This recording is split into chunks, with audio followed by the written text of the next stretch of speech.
Why is it that some people can go days, weeks, or even years without meaningful social interaction, insisting they prefer solitude? Yet deep within, they carry a heavy ache for connection. What's really happening beneath the surface when someone distances themselves from others and claims to be fine? While secretly yearning for companionship, the term antisocial often gets thrown around as if it were a fixed personality trait. But what if this label is more of a mask, something learned, crafted, and used over time, rather than something inherent? Let's begin with a foundational truth that most people overlook. No one is born antisocial. While it's true that some individuals are naturally more introverted, sensitive, or socially reserved, these traits don't equate to emotional isolation. They're just part of a broader human spectrum. The idea that someone is destined to live in isolation, untouched by the need for connection, is largely a myth. What we often interpret as antisocial behavior is frequently a psychological strategy, a protective role shaped over time in response to emotional pain, fear, and unpredictability in social situations. Imagine a child or teen who once tried to connect, only to be met with ridicule, rejection, or emotional abandonment. Perhaps they were laughed at for speaking their truth. Perhaps their vulnerability was met with indifference, or their needs dismissed as too much. Over time, the mind learns. It begins to draw conclusions, not just about other people, but about the self. I'm safer when I stay quiet. If I show too much of myself, I'll get hurt. So, they begin to pull back, not out of preference, but out of self-protection. This withdrawal begins subtly, a skipped invitation, a message left unanswered, a choice to eat alone instead of joining others. At first, it may not even seem deliberate, but the pattern solidifies. Eventually, it becomes habitual. Over time, this protective mechanism transforms into identity. The individual no longer sees themselves as someone who simply avoids social events. They see themselves as someone who doesn't do people. The withdrawal, once a defense, becomes fused with their sense of self. They believe this role is who they are. Here's where the real psychological paradox begins. The more time someone spends behind this antisocial mask, the more it shapes not only how they interact with others, but how they see themselves. The idea of opening up, of showing need, of allowing someone else to see them fully, begins to feel like a betrayal. Vulnerability, once a natural human impulse, now feels threatening. The mask becomes armor, and it starts to feel safer than any real connection could. But what is the cost of this armor? People stuck in this antisocial role often find themselves in a strange emotional limbo. On one hand, they claim not to need connection. On the other, they ache for it. They may feel lonely, but reject opportunities for intimacy. They may fantasize about closeness, but sabotage relationships before they can grow. And this conflict between the desire to be seen and the fear of exposure becomes a kind of psychological trap. This is not laziness. It's not stubbornness. It's not even pride. It's survival. The person behind the mask has spent years teaching themselves that emotional distance is safety. So any attempt to connect doesn't just feel awkward, it feels dangerous. And in a mind where danger and discomfort are intertwined, even the smallest gesture of openness, like returning a call or making eye contact, can feel like stepping off a cliff without a parachute. But what's crucial to understand is that this role is not the truth of who they are. It's a script, one that was written slowly, painfully, through years of experience. A script that says, don't trust too easily, don't show too much, stay hidden, you're safer alone. But just because it was learned doesn't mean it can't be unlearned. Before that's even possible, though, the person must recognize one critical idea. The antisocial identity is a role, not a fixed trait. It's a psychological response to pain, not a reflection of their worth, potential, or capacity to love and be loved. Let's go deeper. The longer this role is maintained, the more the person starts to forget who they were before it. They may no longer remember what it feels like to laugh freely, to share joy without fear of judgment, or to cry without shame. The mask isn't just external. It starts to seep inward, coloring their self-perception. They tell themselves stories like, I'm just different, people are exhausting, or I don't fit in anywhere. These narratives feel like truths, but they're often camouflage for something deeper, unprocessed emotional wounds. The stories serve a function. They reinforce the distance. They help the person maintain the illusion that their solitude is a choice, not a scar, that their detachment is wisdom, not fear, that their independence is strength, not avoidance. But behind these narratives often lies a simple, unspoken need to be seen, understood, and accepted, flaws and all. Unfortunately, the longer they live within this identity, the harder it becomes to find a way out. Because by now, the very idea of connection starts to feel incompatible with their self-image. Reaching out, asking for help, showing affection. These all risk shattering the carefully crafted persona. And so, even when the ache for companionship grows unbearable, they retreat further into the mask, telling themselves, I'm fine alone, I don't need anyone. But that's not really true, is it? The truth is, we all need connection. It's not a weakness. It's part of what makes us human, And denying that need doesn't erase it, it just buries it deeper. Often, in these buried places, loneliness festers, not just the absence of other people, but the absence of authenticity. A sense that no one truly knows you, not even yourself. And yet, here's the most hopeful part of all of this, because the antisocial identity is a role, not a permanent truth. It can be questioned. It can be challenged. It can be changed, not all at once, and not without discomfort. But slowly, in small moments of courage, the mask can be lowered. It begins by recognizing the role for what it is, a defense, a survival strategy, not a curse or a flaw, but a clever adaptation to past pain. The person you became was trying to protect you, but protection is not the same as fulfillment. Safety is not the same as connection, and hiding may shield you from hurt, but it also shields you from joy, love, and belonging. The road to connection starts with honesty, the willingness to look inward and ask, is this really who I am or who I've had to become? And that question, though simple, is the beginning of something powerful. Because once you begin to see the mask, you can start to imagine life without it. In the next section, we'll explore what keeps people stuck in this mask, specifically the inner war between shame and superiority that reinforces isolation. We'll look at how these two psychological forces lock people in place, making the journey toward connection feel impossible, even when it's deeply desired. In part 1, we explored how antisocial behavior is often a role, a learned defense mechanism shaped by painful experiences rather than an inherent personality trait. We uncovered how emotional withdrawal, when repeated long enough, fuses with one's identity, creating a mask that feels safer than vulnerability. But if the antisocial role is not who we truly are, what keeps us trapped in it? The answer lies in a powerful psychological trap, a double bind, formed by two opposing emotional forces, shame and superiority. These forces may seem contradictory, yet they work together in a silent alliance, reinforcing isolation and making escape feel impossible. Let's take a closer look. Shame, the fear of being seen and judged. At the core of this trap is shame, a deeply painful emotion tied to exposure, inadequacy, and rejection. Shame isn't just embarrassment, it's the internalized belief that something is wrong with who you are. It's the voice that whispers, if people see the real me, they'll leave. For many who retreat behind the antisocial mask, shame was learned through repeated experiences of emotional harm, being dismissed, mocked, misunderstood, or rejected. Over time, these moments become internalized, teaching the brain that connection equals danger. So when the desire for closeness arises, when you think about opening up, sharing your truth, or showing vulnerability, shame rushes in like a wave, warning you of the emotional cost. You imagine being judged, not just for your actions, but for your very existence. And to avoid that pain, you pull back. You stay quiet. You disappear. This is why well-meaning advice, like just put yourself out there, often falls flat. It ignores the intensity of shame and the psychological terror that comes with being exposed. It's not that the antisocial person doesn't want connection. It's the connection feels unsafe. Superiority, the illusion of emotional self-sufficiency. But the mind doesn't like to feel small for long. Shame makes you feel powerless, vulnerable, unworthy, and no one can live in that emotional state for too long without finding a way to cope. That's where superiority comes in, not as real confidence, but as a compensatory defense. Superiority says, I don't need these people.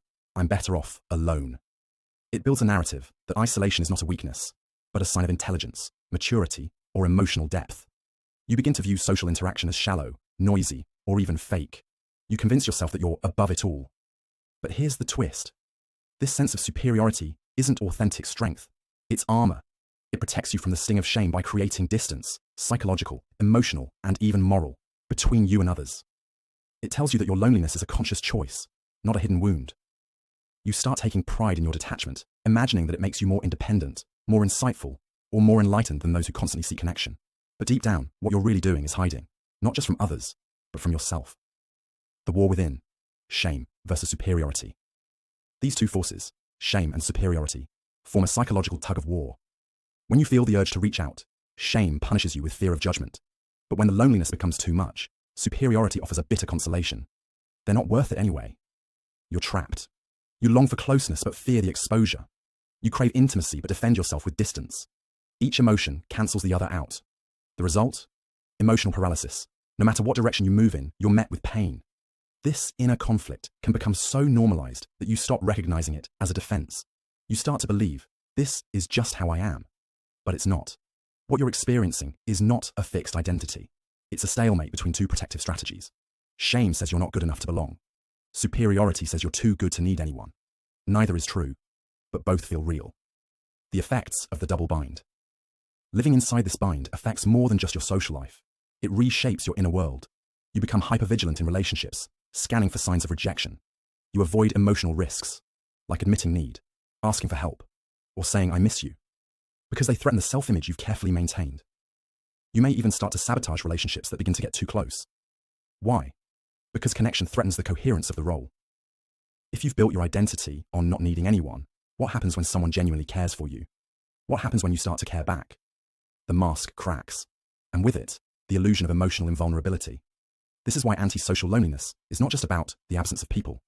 It's about the presence of inner contradiction. You feel split. One part of you desperate for love and companionship. Another part determined to prove that you don't need it. This split becomes a source of suffering. It leads to chronic indecision, emotional numbing, and even existential confusion. You may feel like you don't know who you are anymore, because the real you has been buried beneath years of emotional strategy. Why this trap is so hard to escape. The double bind endures because both shame and superiority feel safer than vulnerability. Vulnerability is unpredictable. It asks you to be real, to show up, to take off the mask, to risk being misunderstood or rejected. And that risk, to someone who has survived emotional injury, often feels too great. Even when the loneliness becomes unbearable, the familiar pain of isolation still feels preferable to the unfamiliar pain of potential connection. And here's the deeper tragedy. The longer you remain in this trap, the more entrenched it becomes. Your brain reinforces it with every avoided conversation, every missed opportunity, every rationalized excuse. The role calcifies, and soon, you're not just playing the antisocial part, you believe it's all you are. What this means for healing. The first step to breaking this pattern is not social exposure or confidence-building exercises. It's awareness. You must begin to recognize that both shame and superiority are not truths. They are defenses, and they are protecting you from the same thing, the risk of being fully seen. When you see that, you can begin to unhook from the belief that loneliness is your destiny. You can start to question the story that says, I'm just not a people person. And you can begin to imagine a life not built around avoiding pain, but around seeking truth. Real healing doesn't happen through a personality makeover. It happens when you stop fighting the wrong enemy. The problem isn't that you're too awkward, too sensitive, or too different. The problem is that you've been caught in a war between two illusions, both of which are keeping you from the very thing you were designed to have: human connection. In the next section, we'll look at another hidden trap that reinforces antisocial loneliness: the fantasy of perfect safety. We'll explore how the demand for risk-free relationships keeps people stuck in imagination, disconnected from real life, and afraid of their own humanity. After exploring the psychological double bind of shame and superiority, we now turn to another powerful and often invisible mechanism that deepens antisocial loneliness: the fantasy of perfect safety. This fantasy doesn't just delay connection, it prevents it. It convinces you that you're being cautious, when in truth, you're building a fortress around yourself, one brick of perfection at a time. At first glance, this fantasy seems harmless, even logical. You think, I'll connect when it feels right, or I just need the right kind of person, or once I've worked on myself a little more, I'll be ready. But underneath these thoughts lies a deeper emotional demand, a need for certainty. No risk, no rejection, no awkwardness, no emotional exposure, just connection, clean, effortless, and safe. And here's the hard truth: that kind of connection doesn't exist. The illusion of readiness. Many people who struggle with social withdrawal believe in the myth of readiness. They assume that one day they will feel fully confident, emotionally regulated, and socially skilled, and only then will they be able to step into connection. Until that day arrives, they wait, and wait, and wait. But readiness isn't the place you arrive at. It's a bargaining mechanism. It's the mind's attempt to control what, by nature, is uncontrollable: human interaction. You can rehearse your words, predict your body language, manage your timing, but you can never fully script how another person will respond. And that unpredictability, for someone who has been hurt before, feels intolerable. So the mind clings to the idea that preparation will eliminate pain. That if you just study enough psychology, master your emotional triggers, perfect your boundaries, or learn the right communication techniques, you'll be immune to rejection. But connection is not a performance. It's not a perfectly rehearsed moment. It's a live experience, messy and uncertain. And no amount of preparation can erase that truth. Control as a coping strategy. The fantasy of safety often stems from trauma. Moments in the past when connection brought pain. Maybe you were abandoned when you showed vulnerability. Maybe your openness was met with mockery. Maybe your needs were labeled as too much. So you internalize the lesson: I must protect myself at all costs. Control becomes your armor. You want to know exactly how a conversation will go before you start it. You want assurances that you'll be accepted before you reveal anything personal. You want signs of loyalty before you risk being warm or enthusiastic. In essence, you want guarantees. But emotional life doesn't offer guarantees. It offers possibility, and with it, the possibility of hurt. You can't have real intimacy without risk. Every genuine relationship involves a leap into the unknown. And yet, when you're trapped in the antisocial role, uncertainty feels dangerous. It threatens the fragile inner world you've built to survive. So instead of reaching out, you retreat. Not out of disinterest, but out of fear that the pain of being misunderstood or rejected will be too much to bear. Living in the imagination. Because real people are messy and unpredictable, the antisocial mind often turns to imagination. You fantasize about the kind of friend or partner who would understand you perfectly. You imagine conversations where you're always articulate, always funny, always well received. You envision moments of connection without tension, discomfort, or doubt. These daydreams feel comforting. They provide the illusion of connection without the risk. But they are not connection. They are shadows. And the more vivid the fantasy becomes, the harder it is to engage with real life. Real people don't match your scripts. They interrupt, misunderstand, disappoint, contradict. And when they do, it confirms your fear. See? This is why I don't bother. But what you're really avoiding isn't other people. It's the discomfort of imperfection. It's the unpredictable texture of emotional life that no fantasy can replicate. The high cost of perfectionism. This desire for perfect safety is not a sign of high standards. It's a sign of emotional hypervigilance. You're not being selective. You're being self-protective. And the cost of this perfectionism is staggering. You miss out on the ordinary messiness of real connection. You filter every interaction through fear and control. You dismiss potential relationships because they don't feel right, when right really means risk-free. Eventually, your world shrinks. Not just socially, but psychologically. You lose spontaneity. You lose curiosity. You stop experimenting. You become a careful curator of your own existence, always managing, never living. And the worst part? You start to believe that this is wisdom, that your caution is a sign of depth. But what if it's actually a symptom of fear that's never been challenged? The fantasy as a prison. What begins as a strategy becomes a cage. The more you seek total safety, the less life you actually experience. You become a spectator, someone who watches others connect while remaining trapped in your own mind. You analyze, critique, even envy, but you don't participate. You say you're waiting for the right moment, but secretly, you don't believe that moment will ever come. And you're right, because the moment doesn't exist. It's a moving target, always slightly out of reach. And as long as you hold on to the belief that connection must be perfect to be safe, you'll never allow yourself to show up fully, which is the very thing real connection requires. Breaking the spell of fantasy. So how do you escape this illusion? The first step is recognition. You must name the fantasy for what it is, a defense, not a destination. It's a way of avoiding fear, not a sign of emotional clarity. The second step is compassion. You didn't create this fantasy because you're weak or broken. You built it to survive, to cope, to give yourself a sense of control in a world that once felt chaotic or unsafe. That matters. That's valid. But now, that same fantasy is the very thing keeping you stuck. And the truth is this. You cannot think your way into safety. You must feel your way into aliveness. Safety is not the absence of risk. It's the presence of resilience. The ability to tolerate awkwardness, repair misunderstandings, and survive emotional pain without abandoning yourself. And that resilience only grows through practice.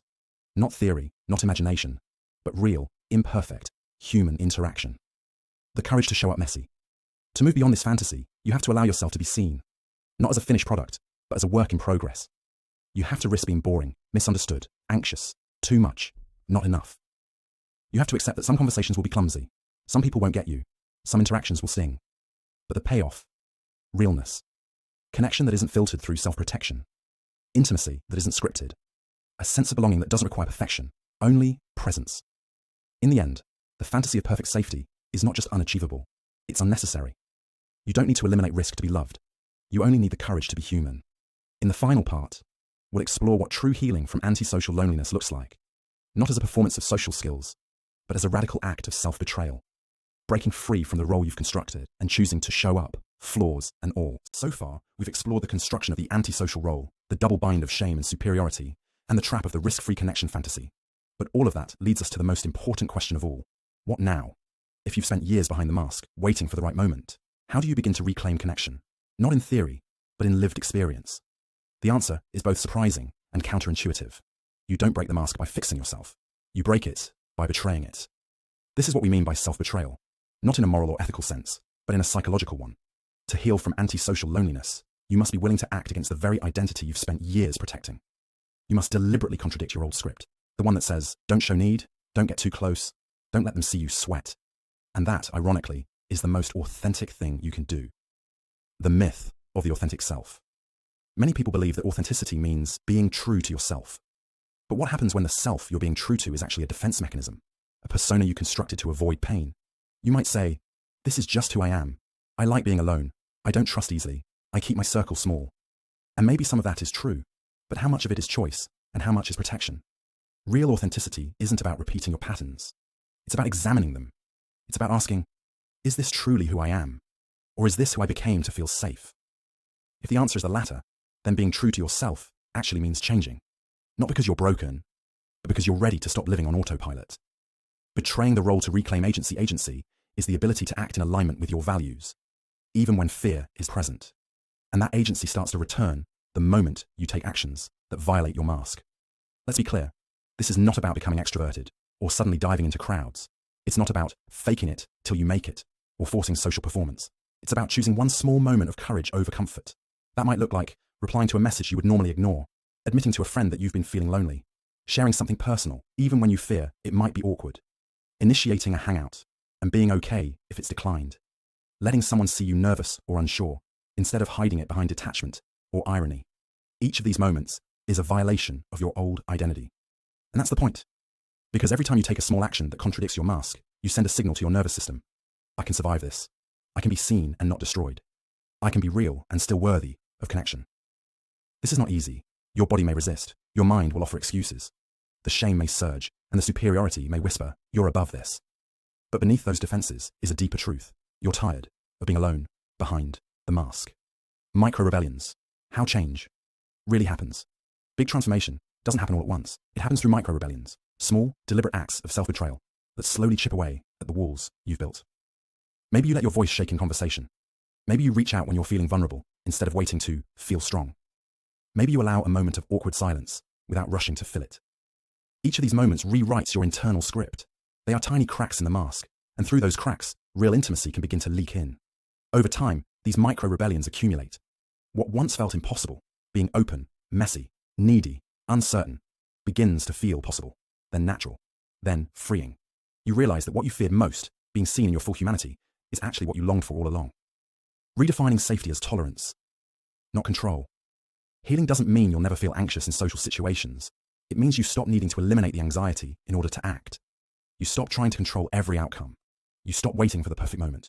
You stop filtering every interaction through the lens of risk. Instead, you build tolerance, emotional tolerance for discomfort, ambiguity, and even rejection.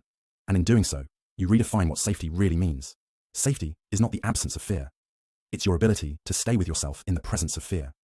You begin to trust that you can survive a conversation that doesn't go perfectly, that you can repair a moment of awkwardness, that you can express interest, desire, or care. And even if it's not reciprocated, you won't shatter. This is what makes connection possible. Not control, but resilience. Belonging as a practice, not a destination. So many people chase the feeling of belonging as if it's a place they'll eventually arrive at. A magical state where they finally feel accepted and understood. But in truth, belonging is not a destination. It's a practice. It's the repeated decision to show up, to engage, to risk connection, even when your mind screams, don't. Belonging doesn't require perfection. It requires presence. It's built in the moments when you choose to stay in the room, emotionally, physically, relationally, instead of disappearing behind the mask. And the more you practice showing up, the more you begin to attract the kinds of people who value your full humanity, not your polished performance. This doesn't mean every connection will be deep or lasting, but it means you stop filtering your life through avoidance. You give yourself the chance to be chosen for who you really are, not just who you pretend to be. The paradox of self-betrayal. It leads to wholeness. It may seem strange to suggest that betraying yourself is the path to healing. But when the self you're betraying is a prison, the betrayal is actually an act of liberation. You're not turning your back on your truth. You're reclaiming it from the mask. You're not erasing your history. You're choosing not to be ruled by it. You're not discarding your need for protection. You're updating it to reflect who you are now, not who you had to be then. This is how wholeness begins, not through perfection, but through contradiction, through the willingness to disrupt your patterns, violate your own rules, and discover who you are beneath the role. And what you'll find there isn't weakness. It's not awkwardness. It's not failure. It's aliveness. The trembling voice that still speaks, the hesitant text that still gets sent, the awkward laugh that still connects. These are the signs that the real you is coming back online. Final reflection, from role to reality. If you've come this far, you're not just intellectually curious, you're ready. Ready to drop the idea that you're broken. Ready to stop waiting for the perfect version of yourself. Ready to risk connection, not in spite of your flaws, but through them. So here's the question that remains. Where are you still performing a role? that no longer serves you. Take a moment to reflect, not with judgment, but with compassion. Your mask kept you safe. It did its job. But now, it's keeping you small. The world doesn't need your performance. It needs your presence. So start small. Show up messy. Violate the script. Let your heart be seen. Because on the other side of that self-betrayal is everything you've been longing for. Not fantasy, not perfection, but real, breathing, human connection.